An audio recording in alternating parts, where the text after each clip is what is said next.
आपको इतने आदरणीय हैं और मेरे लिए वो सब आदरणीय होते हैं जो किसी न किसी रूप में शिक्षा से जुड़े रहते हैं। मैं अपनी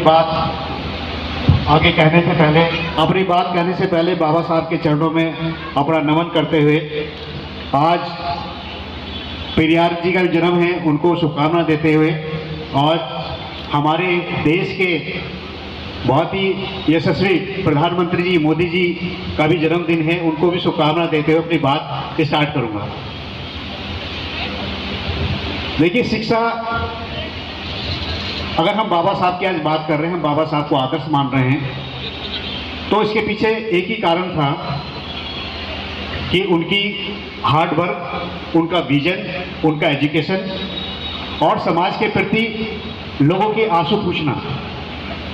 वो महिलाएं, बच्चे जो वंचित थे किसी न किसी रूप में, चाहे सामाजिक रूप से, आर्थिक रूप से या धार्मिक रूप से, हर तरह से जो वंचित समाज था, उनके लिए बाबा साहब ने जो आवाज़ उठाई, जो उनको रास्ता दिखाया, जो उनको अधिकार दिए, वो अतुलनीय है।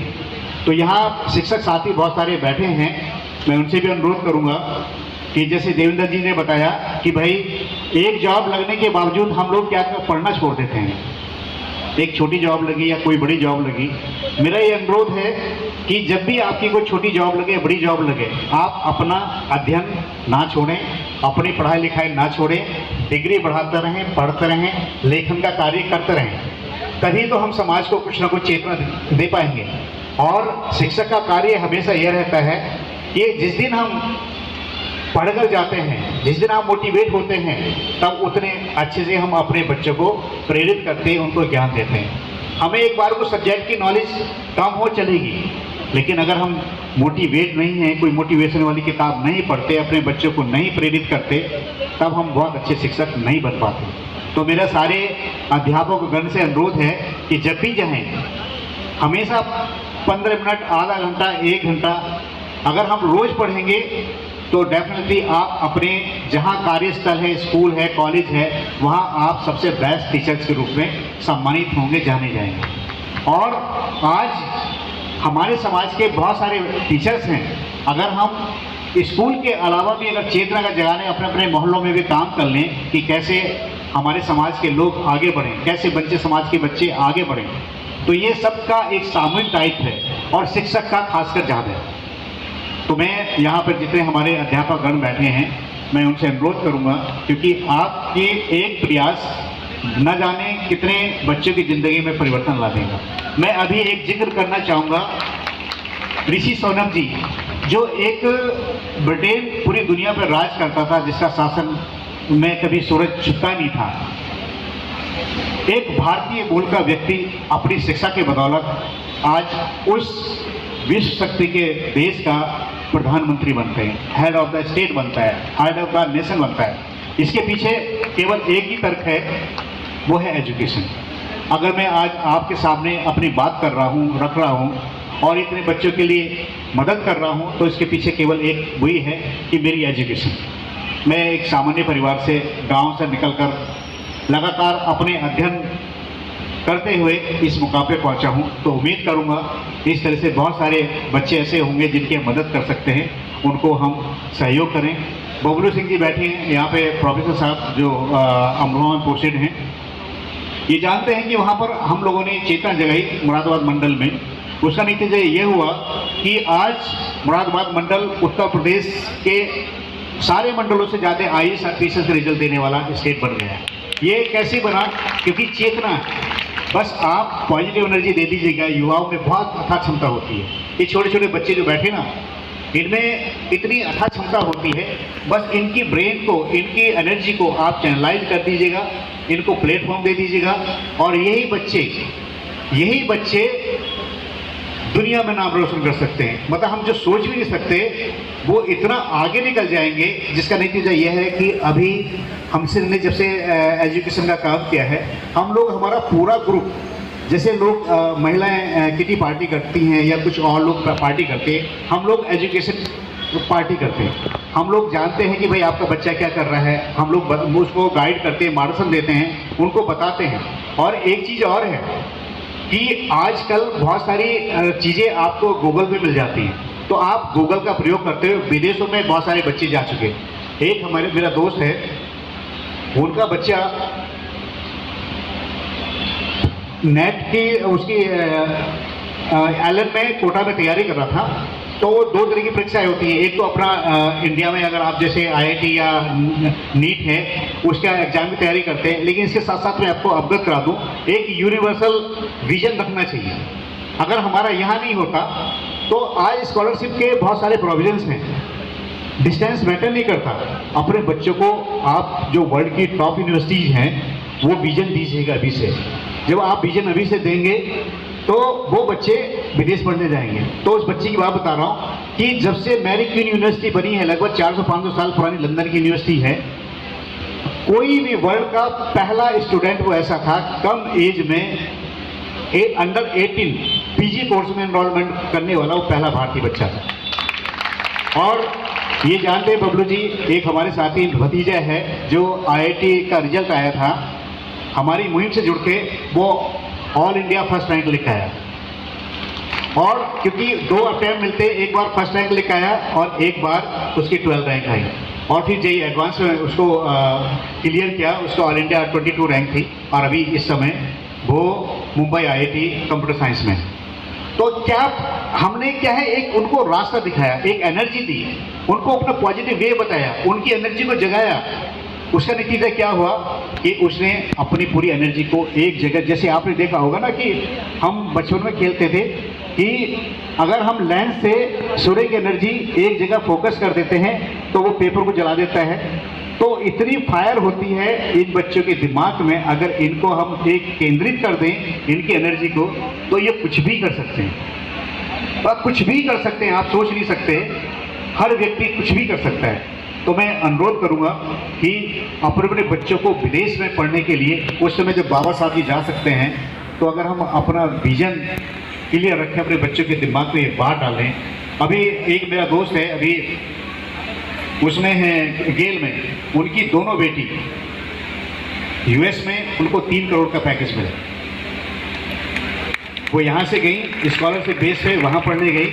अभी 3-4 दिन पहले एक बच्चे को मैंने और उसको अटैच करे क्योंकि उसके डॉक्यूमेंट शायद कोई कमी थी।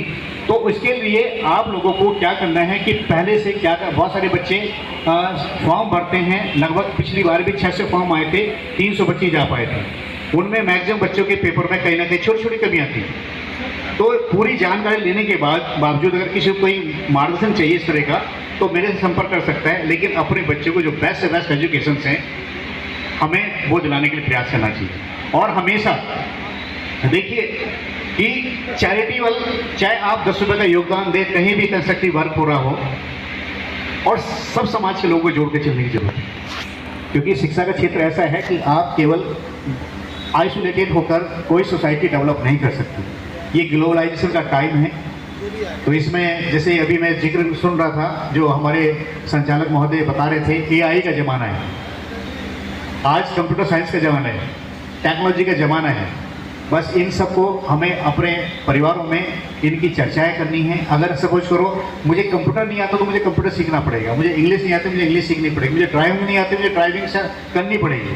तो जितनी स्किल्स हैं वो हम लोगों को अपने बच्चों में, अपने समाज में उन सब चीज़ों को देना होगा। वरना देखिए कि बहुत सारी सरकारी सेवाएं समाप्त कम होती जा रही हैं। अब ग्लोबलाइजेशन में प्राइवेट सेक्टर का ज़माना आएगा। प्राइवेट सेक्टर में केवल वही टिक पाएगा कि जो स्किल्ड होगा। स्किल्ड होगा तो एक दिन में तो स्किल्ड आएगी नहीं। जैसे देखिए मुसलमान के बच्चे आप अगर देखेंगे वो पढ़ाई भी करते हैं और अपना कोई ना कोई हाथ का हुनर भी सीखते हैं। तो जो अगर हम आर्थिक रूप से मजबूत नहीं हैं तो उन बच्चों को प्रेरित करें कि अपने पढ़ाई के साथ साथ कोई ना कोई काम भी सीखें, ताकि वो अपने पाँव पर सेल्फ डिपेंड होकर कोई तकनीकी रूप से, जैसे स्किल इंडिया के बहुत सारे कार्यक्रम चलते हैं, बहुत सारी ऐसी स्कीम चलती हैं कि जो हमारे लोन नहीं मिल पाते। अगर कोई ऐसे बच्चे हैं जो अपना स्टार्टअप स्टार्ट करना चाहते हैं तो कहीं पर उसके लोन की कहीं समस्या आती है तो वो भी मेरे से संपर्क कर सकता है।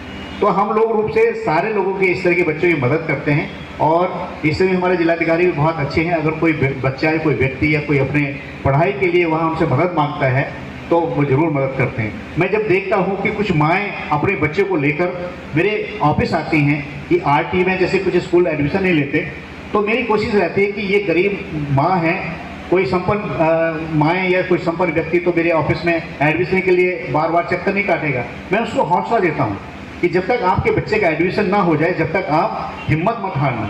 मैं भी कोशिश करता हूँ, आप भी कोशिश करें। इसका नतीजा ये हुआ, पिछली बार हमने 3500 बच्चों का एडमिशन जिलाधिकारी महोदय के नेतृत्व में किया। इस बार हमने लगभग 3300 बच्चे हमारे अब इस बार एडमिशन हो चुके हैं। अभी भी हमारा प्रयास जारी है। तो अगर एक बच्चा, किसी गरीब का बच्चा अगर एजुकेशन अच्छे स्कूल में उसका एडमिशन हो जाता है तो उसकी ज़िंदगी बन सकती है। और हम लोगों का सामूहिक रूप से दायित्व है, क्योंकि हमें बहुत सारे दोस्तों को देखता हूं कि जो प्रिंसिपल भी हैं विभिन्न कॉलेजों में, विभिन्न संस्थानों में, उनको भी थोड़ा सा मैं अनुरोध करूंगा कि ऐसे बच्चे हैं, अगर कहीं आप उनकी मदद कर सकते हैं कराइएगा, नहीं तो हमारे तक पहुंचाइएगा, हम उनकी मदद करेंगे।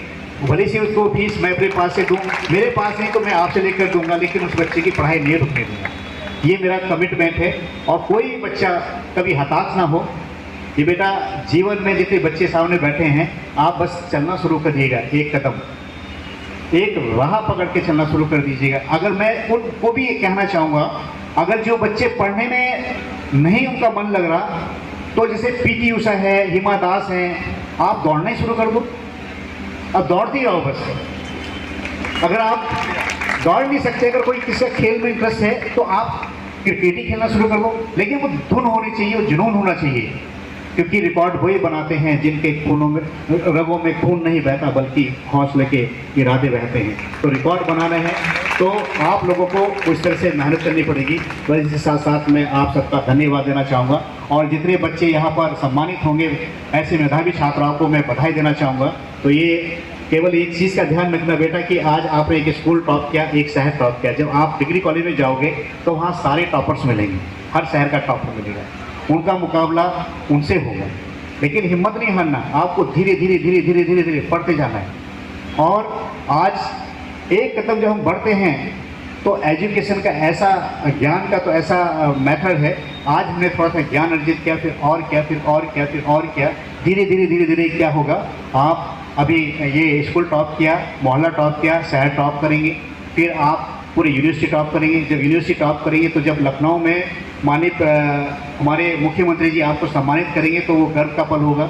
और जब आप यहाँ से यूपी से टॉप होकर जाएंगे, तो जब आप लगातार पढ़ते जाएंगे, तब आपको दिल्ली केंद्र सरकार आपको सम्मानित करेगी। और जब आप यहाँ भी अच्छा करेंगे तो बहुत सारे ऐसे संस्थाएं, ऐसे इंस्टीट्यूशंस हैं कि जो आपको विदेशों में स्कॉलरशिप देकर विदेश में पढ़ने के लिए भेजेंगे। बस हमें ज्ञान की आग होनी चाहिए, पढ़ने की आग होनी चाहिए। किसी बच्चे की आज तक तो मैंने देखा नहीं कि उसके पढ़ने के लिए कई आर्थिक समस्या आड़े आई हैं। बहुत सारे हाथ हैं। अब तो बहुत सारी चीज़ें एक सोशल मीडिया पर डाल दीजिएगा कि मेरा बच्चा ये पढ़ रहा है, इतना अच्छा पढ़ने में इसकी मदद करिएगा, एक नहीं 1000 हाथ तैयार हो जाते हैं। ऐसा है हमारा भारत, ऐसा है हमारा समाज। तो बस आप कोशिश करिएगा सब लोगों को साथ जोड़ने का। देखिए हम कहाँ से कहाँ पहुँच जाएंगे। सबको मेरा नमस्कार, जय हिंद, जय भीम, जय भारत। और मेधावी छात्र और साथ ही उन सभी बच्चों को जिन्होंने कहीं ना कहीं एक अचीवमेंट हासिल किया है और यहाँ पर पुरस्कृत हुए हैं, उनके लिए भी मैं बहुत बहुत बधाई और शुभकामनाएं देता हूँ। सर्वप्रथम, क्योंकि राजनीतिक मंच नहीं है, बोलना तो बहुत कुछ चाह रहा था, आदेश पहले ही हो गया कि कम ही बोलना है। बाबा साहब डॉक्टर अंबेडकर वो शिक्षा के दूत रहे हैं जिन्होंने देश ही नहीं पूरी दुनिया में अपना नाम इस तरीके से इतिहास में लिख दिया कि शायद ही हजारों वर्षों तक इस नाम को कोई तोड़ सके। बाबा साहब डॉक्टर अंबेडकर साहब के जीवन काल से जुड़ा हुआ एक वाक्य मैं आप लोगों के बीच में रख रहा हूं, ज्यादा समय नहीं लूंगा। बाबा साहब डॉक्टर अंबेडकर जब इस देश के शोषित, वंचित और उपेक्षित लोगों की लड़ाई लड़ रहे थे, इस देश की महिलाओं की आज़ादी के लिए, उनके सम्मान के लिए, उनको समानता के लिए लड़ाई लड़ रहे थे, उसी दौरान बहुजन समाज से ही जुड़ा एक धनी परिवार का लड़का अच्छी शिक्षा ग्रहण करके आईएएस ऑफिसर बना। ये बात बाबा साहब डॉक्टर अंबेडकर तक पहुंची। उन्हें मैसेज मिला कि बाबा साहब, आपके बताए हुए रास्ते पर चल करके हमारे ही एक परिवार का बच्चा आईएएस ऑफिसर बन गया है। तो बाबा साहब बड़े खुश हुए। उन्होंने एक संदेश भेजा कि जाइए उस अफसर से कहिए एक बार मुझसे मुलाकात करें। वो संदेश वहां तक पहुंचा और वो संदेश जब उन तक पहुंचा, उस आईएएस ऑफिसर ने, उसके परिवार ने तुरंत ही निमंत्रण तो स्वीकार किया ही, साथ ही उनके मन में शंका हुई कि कहीं ऐसा तो नहीं है डॉक्टर अंबेडकर हमसे कुछ आर्थिक मदद चाहते हो।